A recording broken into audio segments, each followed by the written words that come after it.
Hello everyone, welcome to Bhanushree's kitchen. இன்றைக்கி நம்ம பார்க்க போகிறது பச்சை சுண்டைக்காய் தொக்கு. இதுக்கு தேவையான பொருட்கள்: பச்சை சுண்டைக்காய் ஒரு கைப்பிடி, அது தண்ணியில் ஊற போட்டிருக்கேன். மிளகா வத்தல் 10, கருவேப்பிலை, ஒரு துண்டு இஞ்சி, கொஞ்சம் புளி, பெருங்காயம், கல்லுப்பு, ஒரு 5 டேபிள் ஸ்பூன் நல்லெண்ணெய்.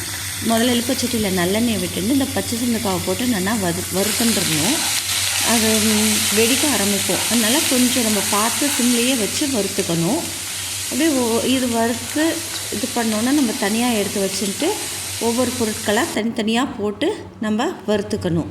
இப்போ முதல்ல புளி, இஞ்சி, வரமிளகா, பெருங்காயம் எல்லாம் போட்டு நல்லா வறுத்துன்ட்டு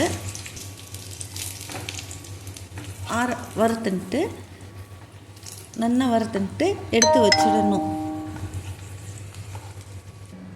ஆற வச்சிடணும். இப்போ இதோட கொஞ்சம் கருவேப்பிலை, பெருங்காயம் தூளி, கல்லுப்பு போட்டு நல்லா மிக்சியில் நைஸாக அரைச்சிட்டுருணும். ஆற வச்சு மிக்சியில் நல்லா நைஸாக அரைச்சிட்டுருணும்.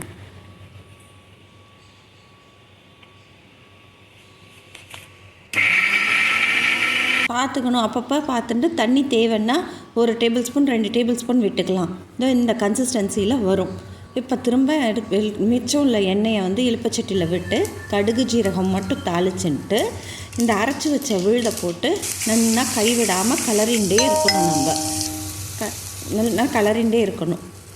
கலரினா அதுவே நல்லா ஈரப்பதெல்லாம் போக சுண்டி வந்துடும். நல்லா ஒரு திக் கலரில் நம்மளுக்கு திக் கிரேவி கன்சிஸ்டன்சியில் திக் பேஸ்ட்டில் வந்துடும். இது நல்லா சூடான சாதத்தில் ஒரு 2 டீஸ்பூன் நல்லெண்ணெயை விட்டுண்டு இந்த சுண்டைக்காய் தொக்கையும் போட்டுண்டு காய் கொஞ்சம் கரகரம் முறுமுறுன்னு வச்சுட்டு சாப்பிட்டோன்னா அவ்வளோ டேஸ்ட்டாக இருக்கும். உடம்புக்கும் ரொம்ப நல்லது.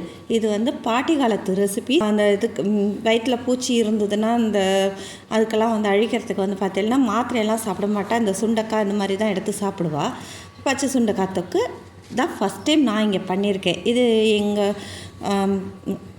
பாட்டிக்கிட்டேருந்து கற்றுண்டது நான் இந்த ரெசிபி. சாப்பிட்டு பாருங்க. தேங்க்யூ.